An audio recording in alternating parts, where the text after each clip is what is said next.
अगर बात करें तो आज बड़ा दिन है, पहला जत्था रवाना हो चुका है, क्या कुछ जानकारियां?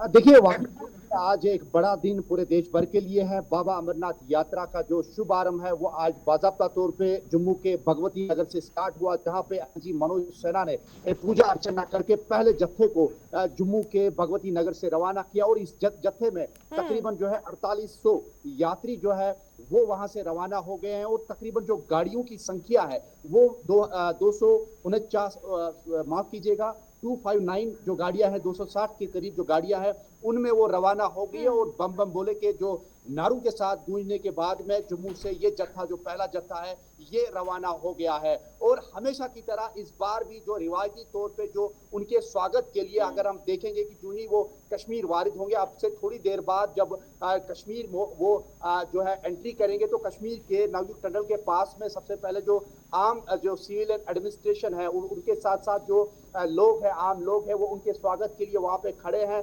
फूल मालाएं लेके वो यात्रियों का स्वागत के लिए यहाँ पे खड़े हैं। और उनके स्वागत के लिए बाज़ाब्ता तौर पे वहाँ पे जिस तरीके से रस्म रिवाज है, जो कांगड़ी लेके जो वहाँ पे उनका स्वागत के लिए वहाँ पे वो तैयार बैठे हैं। और इस हवाले से जो सिक्योरिटी का सिनेरियो के हवाले से अगर आप बात करें, 3 लेयर सिक्योरिटी सिस्टम पूरी यात्रा के दौरान लगाई गई है। सेंट्रल गवर्नमेंट से लेकर राज्य गवर्नमेंट पूरी तरीके से इस पूरे यात्रा के ऊपर निगरानी रखे हुए हैं।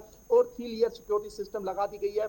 सिक्योरिटी फोर्सेस की मजीद कंपनियां जो है वो बुला दी गई है। और NH44 यानी नेशनल हाईवे 44 श्रीनगर जम्मू राजमार्ग पे जो है सिक्योरिटी के कड़े पहरे लगा दिए गए हैं। जगह जगह पे फिस्किंग की जा रही है और काफी सारे रूट्स जो है उनको डाइवर्ट किया गया है। आपको बताता चलूं कि अगर हम लास्ट ईयर की बात करें यानी 2025 की बात करें तो यहाँ पे 4,14,000 के करीब जो यात्रियों ने जो है बाबा बर्फानी के जो दर्शन है वो किए थे। और अब की बार भी ये आशंका लगाई जा रही है ये आंकड़ा जो है क्रॉस किया जाएगा। और इससे मजीद जो यात्री है वो इस बार जो बाबा बर्फानी के जो दर्शन है वो करने जा रहे हैं। और इस हवाले से बाकायदा तौर पर जिस तरीके से प्रशासन ने पहले ही रजिस्ट्रेशन, बिल्कुल, ऐसे में अजहर अगर बात करें तो अमरनाथ यात्रा को लेकर कई बार जो है सुरक्षा प्रोटोकॉल काफी सख्त किए जाते हैं। आपने भी जानकारी साझा की है कि ट्रैफिक को डाइवर्ट किया गया है, लेकिन सबसे बड़ी चुनौती अमरनाथ यात्रा में अगर देखी जाती है सुरक्षा के बाद तो वो होती है मौसम की मार। तो मौसम को लेकर किस तरीके से फिलहाल IMD ने अलर्ट जारी किया है और तमाम आपात स्थितियों से निपटने के लिए प्रशासन की तरफ से, सेना की तरफ से किस तरीके से तैयारियां हैं? देखिए सबसे पहले मैं थोड़ी सी टोपोग्राफी बता दूं इस यात्रा के हवाले से। तकरीबन जो है 13,000 फीट के ऊंचाई पे वाक़ा ये बाबा बर्फानी का जो विशेष यहाँ पे जो पवित्र गुफा है ये यहाँ पे वाक़ा है। और ये रूट जो है दो रूट्स की जानिब से यहाँ पे ये यात्रा जो है संपूर्ण होती है। एक यात्रा जो है पहलगाम के नुनवन बेस कैंप से होते हुए, और ये जो ट्रैक है काफी लंबा ट्रैक है, 48 किलोमीटर का ये जो ट्रैक है ये यहाँ पे है। और दूसरा जो शॉर्टेस्ट वे है वो सोनमर्ग से होते हुए यानी बालतल के रास्ते से। और ये जो ट्रैक है तकरीबन 14 किलोमीटर का ट्रैक है। और ये दोनों रूटों से जो है तकरीबन जो प्रशासन की ओर से जो है सुविधाएं रखी गई है। ट्रैक्स पे जो बर्फ हटाया गया है, पूरी तरीके से ट्रैक जो है वो क्लियर किया गया है। लेकिन मौसम विभाग का भी इधर अनुमान लगाया जा रहा है कि आने वाले दिनों में या अब से कुछ दिनों में हल्की फुल्की सी जो बारिशों का सिलसिला है वो जारी रखा गया, जो उसमें बढ़ोतरी देखने को मिल पाएगी। लेकिन दूसरी जानब से जो प्रशासन की ओर से जो इंतजाम है, SDRF NDRF टीम, सेना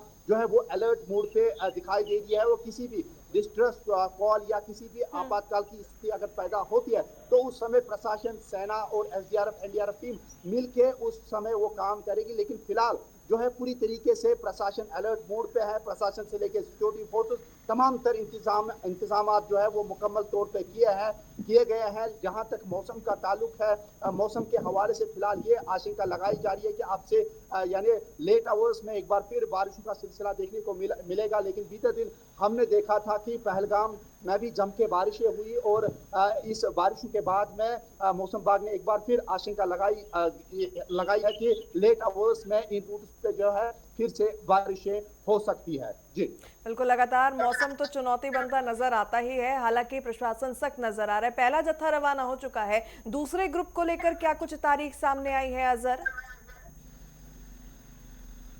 देखिए जहां तक हम देखेंगे सिक्योरिटी सिनेरियो के हवाले से पहले हम बात करें, जिस तरीके से मैंने पहले ही कहा कि थ्री लेयर सिक्योरिटी सिस्टम लगा दी गई है। जगह जगह पे जो है फिस्किंग और इसके साथ साथ जो है ड्रोन्स के जरिए इस पूरी यात्रा के ऊपर निगरानी की जा रही है। नेशनल हाईवे 44 पे जगह जगह जो एक तो फिस्किंग की जा रही है और मजीद जो बैंकर्स है वो लगा दिए गए हैं और खुसूसी जो कैमरे हैं वो लगा दिए गए हैं और खुसूसी जितने भी यात्री हैं और इनके लिए अभी ये अनिवार्य रखी गई है कि इनके पास में एक तो हेल्थ सर्टिफिकेट होना जरूरी है और दूसरा ये कि एक क्यूआर कोड के जरिए जो है ये संतुष्ट किया जाएगा कि ये व्यक्ति जो है पूरी तरीके से इसकी वेरिफिकेशन होगी और उसके बाद में उसको ये क्यूआर कोड दिया जाएगा।